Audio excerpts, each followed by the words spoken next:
Okay, let's go on to part 3, which is how you design a good solar cell now that we understand how they work. So let's say we want to design a solar cell to make this car faster than what it probably is, which is probably pretty slow right now.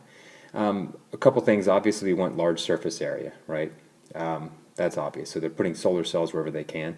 The other thing we want to do is minimize our electrode area. If you look at a solar cell here, I've got metal electrode contacts on top to the N-type layer, and I want to minimize the metal area because it will block the light trying to come in there, right?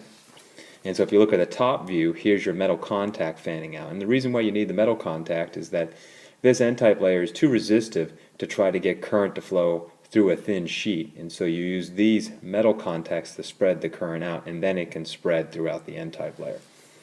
The other thing I want for good design is I want to have this N layer to be as thin as possible. Because remember, the area where I want the light to be absorbed is the depletion region and within a diffusion length of the depletion region as well.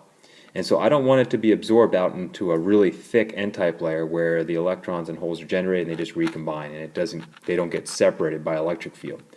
So if I want to get the light through this to the depletion region, I want this layer to be as thin as possible. And again, we learned about how to do that previously with the Beer-Lambert law and the absorption profile. So I do all these things. I've made the N layer thin, but there's still an efficiency problem. Remember, in sunlight, I've got a lot of blue and green light with 2.2 electron volts. And another issue is with green light, not only is it inefficient in terms of basically not allowing, with more energy, still just creating one electron hole pair, so the excess energy for green and blue light just goes into heat. But the other issue is that, remember my absorption coefficients, as I go from infrared all the way out to the green, my absorption coefficient goes up. And so it gets really hard to get the shorter wavelength lights, blue and green, through this N-type layer without being absorbed. And so to solve this, and the fact that green has more energy than you need to generate electron hole pairs, some of the most efficient solar cells are what we call multi-junction solar cells. So what are multi-junction solar cells? Well, here's a multi-junction solar cell, and as you can see there are 3 junctions, 3 PN junctions, a top cell, a middle cell, and a bottom cell. And I won't go into a ton of the information on these, but they're basically diodes with some other layers added. Most importantly, notice to begin that the top cell has a wide band gap of 1.86 electron volts, the middle cell a narrower band gap, and the bottom cell has the smallest band gap of all. And how you design this then is if you look at the spectral irradiance for sunlight, which is in the green here, in the gray here, that's the sunlight spectrum on this, and you look at how you design this versus wavelength, the top cell here will absorb only the short wavelength light. Okay? That works beautifully because short wavelength light has higher energies, and it can basically convert that efficiently into electron volts because its band gap energy is wide. And so if I basically generate an electron hole pair, electron goes up here, and I've got a hole down there.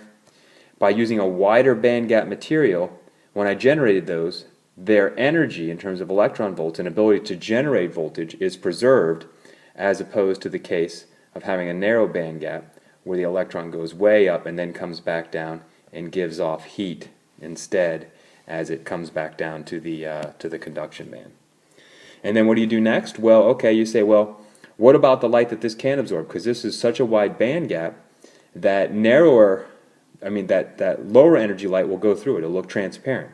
Well, then you put a narrower band gap PN junction here to capture the next block of light and efficiently convert it. And then below that you put an even narrower band gap to capture the light that makes it through both of these, and that's out here.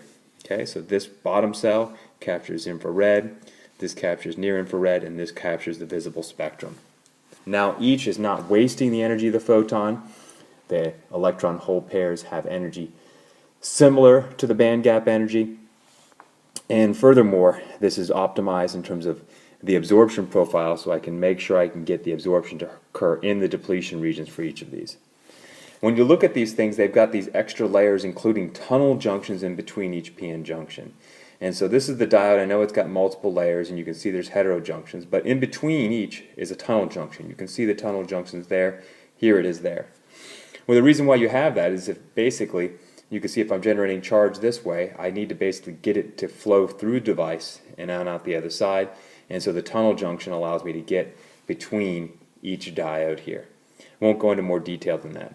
The only other thing I'll mention here is notice the Fermi level, the dotted line here in the center for this. Notice how the Fermi level goes below the valence band and above the conduction band. Well, remember, when the Fermi level got closer to the bands, it basically meant that the doping level was, the carrier concentrations were becoming very, very large, right? Well, when the Fermi level goes beyond the bands, like it does here, you basically have a metal, okay? So your probability is you have all the electrons or holes you need. And that's great for a tunnel junction because when you have super heavy doped on one side and super heavy doped on the other side, that basically reduces the depletion region down substantially, and you can get a tunnel junction. So again, the most efficient solar cells today are multi-junction, where you have one PN junction stacked upon another, each one set up to optimally capture a different portion of the visible spectrum, or of the spectrum of sunlight.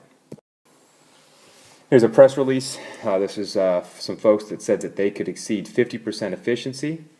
This is the device here. It's a multi-junction solar cell, and they say again, multi-junction solar cells are those in which each junction is tuned to different solar spectrum wavelengths to enhance efficiency.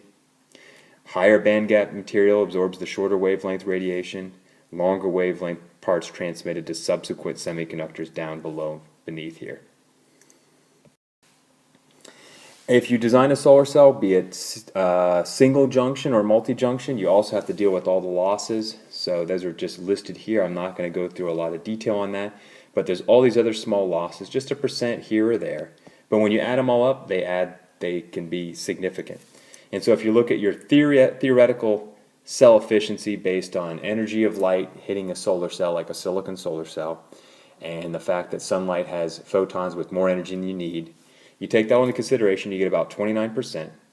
And then you take into all these other small losses, and you end up losing that about 14%, and the net efficiency ends up being about 15% roughly. And so that's your typical solar cell efficiency after you've taken everything else into consideration.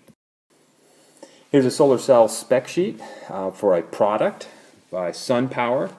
It's kind of neat. Look at the spec sheet. See what we got here? VOC, we got open circuit voltage. We've got short circuit current. It's 6 amps. This is a big panel. That's a lot of current. Some of you might be looking at the open circuit voltage and say, wait a second, 48 volts, that's kind of high. Well, that's because they typically wire these diodes up in series, or at least in partial series. So this is not the open circuit voltage across one diode, but rather multiple diode cells, or in this case wafers on this, which are wired up at least partially in series. Here's the IV curve. This is current versus voltage. You can see that your current is constant as you increase sunlight levels. This is increasing sunlight levels in this direction. And then it makes sense that eventually you get a point where the voltage across the cells increases to the point where the diodes start to forward bias, and then my current for the forward bias cancels out my optically generated current, and the current goes to zero. So you can see here's the limit at which it starts to go down. And you could say, well, where's my Pmax? Well, my Pmax is somewhere around here. I can get current and both maximum voltage. If I go lower, I don't get any voltage and I just get current. If I go higher, my current goes down to zero. Last thing I'll look on here is, here's the efficiency for this panel. It says 17.3%, which is pretty good. It's not too bad.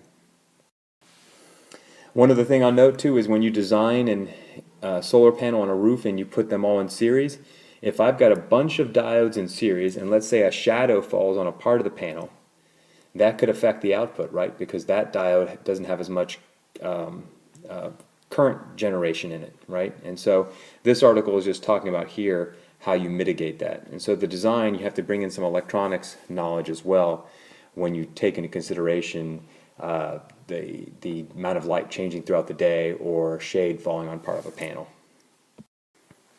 Here's the best efficiencies versus time, just to kind of give you an idea of the history and where we're headed.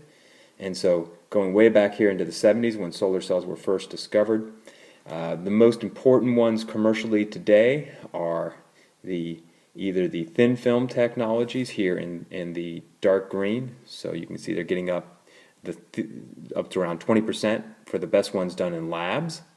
Typically commercially you're around here, around 15% or so.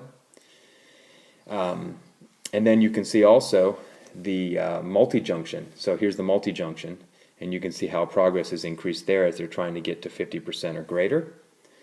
And then also you have these things which are emerging photovoltaic. A lot of these are organic, meaning they're made out of plastics. And so they're not as efficient, but they can be made flexible and basically sewn onto a backpack or something like that and look like a sheet of plastic. But their efficiencies are lower as well. Here's some food for thought. When you think of photovoltaics, this is different energy sources, and you could look at the carbon required to generate electricity for those versus coal, oil, natural gas, nuclear, and photovoltaics. Notice that photovoltaics is listed lower than nuclear, so it's cleaner once you've built the photovoltaic array. That said, there are costs to build the photovoltaic array and to maintain it, but the generation cycle is fairly carbon efficient compared to other approaches.